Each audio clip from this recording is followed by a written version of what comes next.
Hi fellas. Back with a weekly report of how the language learning is going. So for those who don't know, I decided at the beginning of this Lent to attempt to learn a language with just a Bible and a dictionary. Now I kind of fell a bit short on this. I saw a label on some of my wife's toothpaste, and the it's kind of a silly thing to admit on the internet, isn't it? Yeah, I read that, so just tried to translate that in my head. But besides that, this isn't actually the exact translation I've been using, but I would say that I've probably gone through about 13,000 words of the book of Leviticus. For those who weren't there last week, I decided to choose the book of Leviticus because, as we'll see here, it is the easiest book according to a silly little Python script I wrote. So, it's a fairly easy book, so I thought, well, I've never actually done any Portuguese before, aside from, the odd word here and there from songs. So I thought I'll start with Portuguese. But it turns out that going through the Bible, it turns out that it's actually, as probably none of you will be surprised by, very similar to Latin. And I have about 5 years of experience with Latin on and off. I'd say probably in total perhaps a year of collected effort, if it were constant, on Latin. So I read Portuguese and I immediately started recognising a lot from Latin, and I tell you, I would not have gotten as far as I did with Leviticus if I hadn't known Latin. So, what particular parts of it were helped by Latin? Well, aside from the fact that the words were very similar, of course being a Romance language, the book of Leviticus is filled with subjunctives. So for those who don't know what a subjunctive is a form of a verb that indicates potential, it indicates command, and it indicates will. At least in Latin. I haven't looked at any Portuguese grammars, so I can't say, right? And it seems to follow this pattern in Portuguese as well. And as I've said, Leviticus being a legal book, it is full of them. And so I've gotten a lot of exposure to that. I've gotten a little less exposure to indicative. That's like saying when something just simply is. So, he shall eat versus he eats. Lots of exposure to lots of grammatical, or maybe a lot of grammatical constructions that are really similar. So K is used a lot, like qui in Latin. Yeah, I don't think I would have gotten nearly as far as I did if I hadn't known Latin. And I think anybody who's trying this with a language they're unfamiliar with, I think they'll find it a lot harder than I've found it. So if anybody's going to try this, I think what I'd recommend is maybe spending 2 or 3 days flicking through at least a grammar or a textbook, just to get a sense of what the forms actually are supposed to look like before you jump in at the deep end like I have. I mean, this is only if you've never read the language before. So if if you're an English speaker, a native English speaker, and you have no familiarity with Chinese, right, for example, you probably want to do that with Chinese.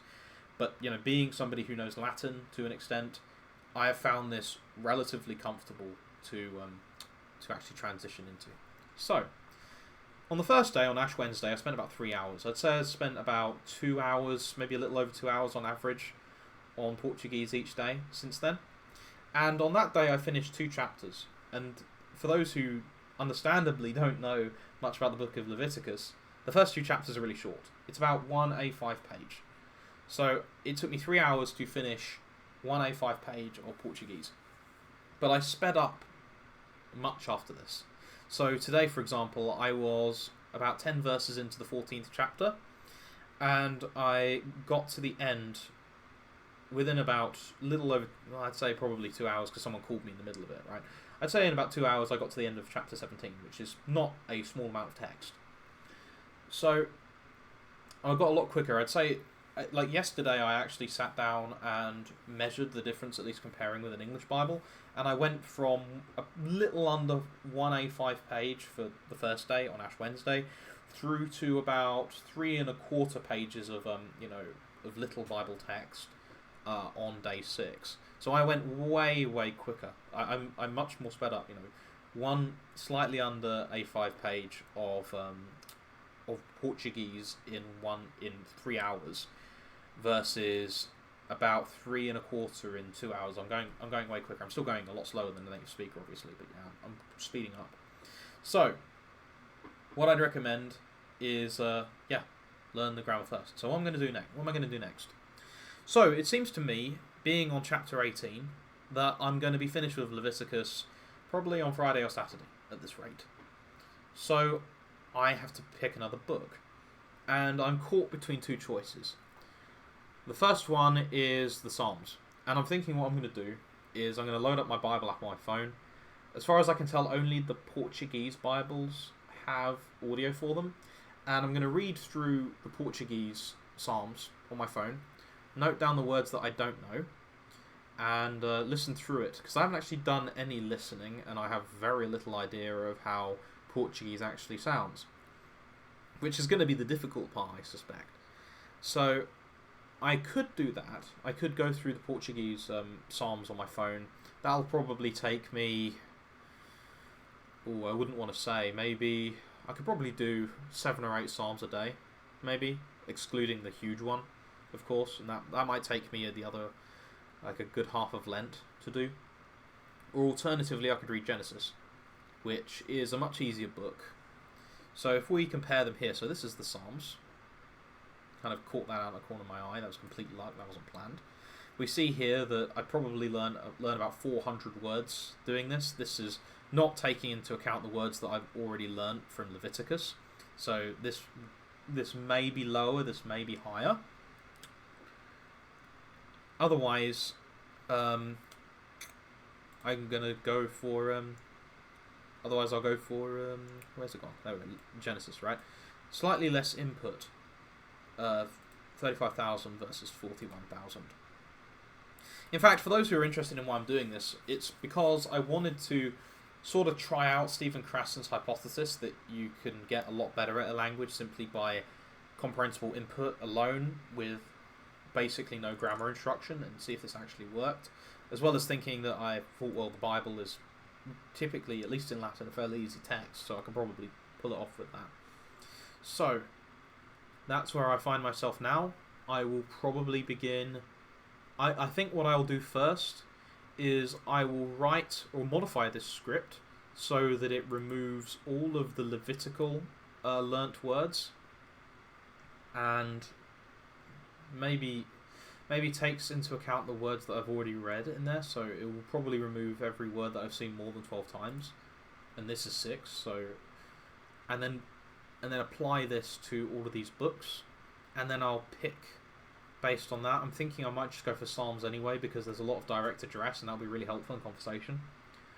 Yeah, if you guys have any ideas about what book I should pick, that would be cool as well, because I'm currently on Psalms or Genesis, but you know, if you guys want to suggest something, by all means do so.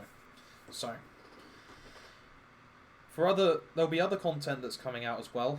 I have a list in a text file. I know I haven't really been uploading over the last week. I've been busy. So it's not just going to be the diaries of this particular challenge on here, so please don't leave. For the Latin readers, the Gospel of Matthew is edited. So for the sacred readers, the people who are reading the sacred books, that will be out probably in the middle of the month. And as for the secular readers, the people who are reading the Latin that isn't necessarily so religious, I'm going to be doing for you 1 through 4 Kings, or 1 Samuel through Kings. I tried to do the life of Charles the Great, Charlemagne, but it is really, really difficult. So I'm going to switch to 1st and 4th Kings, and those are easier books. You know, you can see them up here, right? You see 2nd and 1st Kings up here, and you see Samuel here. This is the first book of Samuel anyway. So that's going to end up being released hopefully sometime this month. This will also account for last month, because I just frankly didn't. I got round to looking at Charlemagne, realised it was too difficult, did a poll, and the one vote that I got initially went for Nepos, Florus Nepos, his epitome of Roman history, and then went for 1st through 4th Kings. So I'm doing 1st through 4th Kings. So that will be out this month as well.